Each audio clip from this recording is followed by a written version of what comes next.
is Reverend John at Unity Palo Alto Spiritual Center, and our thought for today, I release the shadows of sorrow. In this article written in the Release and Renew booklet published by Unity. After being arrested, Jesus would have spent time in a dark dungeon, awaiting trial and sentencing.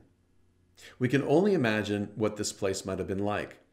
Prisoners' chains rattling, the dank, dark, horrific stench of cramped quarters, an angry, terrifying, and dangerous place. I also wonder what Jesus would have been thinking amidst this hell. This man, referred to as the light of the world, was plunged into deep darkness and chained there. Did he pray? Did he think back on his last meal with his friends? Did he talk to other prisoners or maybe console anyone?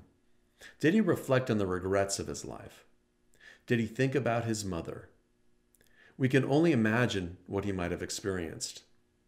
Jesus was a passionate protagonist, but his passion is not to be relegated solely to the events of Good Friday, separated from the passion that animated his life.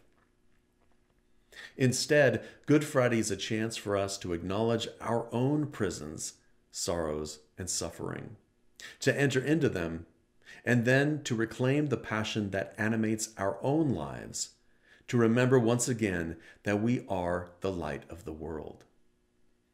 And from Hebrews chapter 10, verse 23, let us hold fast to this confession of our hope without wavering, for he who has promised is faithful. And so today I release the shadows of sorrow. As we go through life, we all will come across this experience of sorrow once in a while. We may come across this more frequently than others, or it may just touch us now and then. But whenever we touch into that place of sorrow, based on the experience of life, based on the things that are happening within us, outside of us, to our friends, perhaps the passing of a loved one, when we tap into that feeling of sorrow, we're often in our own personal hell.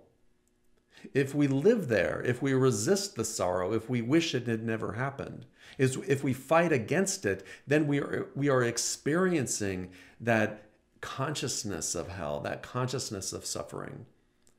Instead of resisting the sorrow, just be with the sorrow for that moment, without the shadows lingering behind it. The sorrow is simply a feeling, the feeling of sadness, the feeling of loss, and we all have that occasionally. It's the shadows that come along with the sorrow that are dangerous.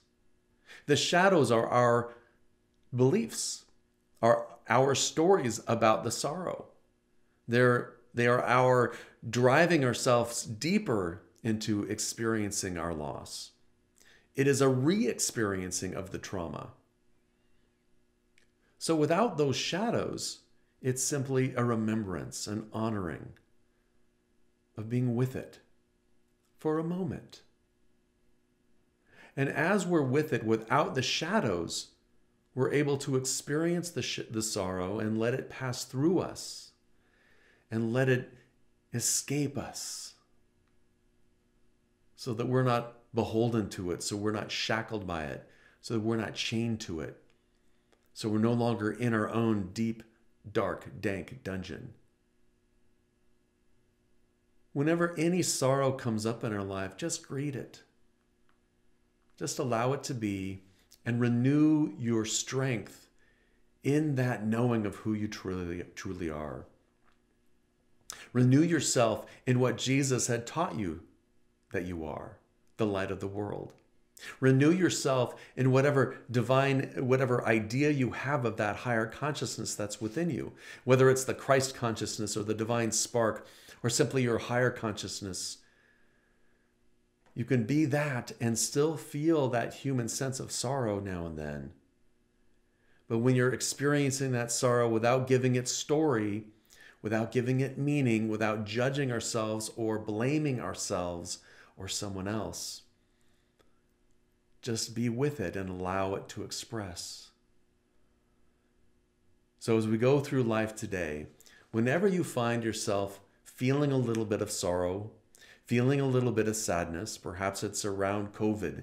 Perhaps it's around the way life used to be, not being able to open up. We're so close, but not yet. Perhaps it's about a loss of a loved one or a medical condition.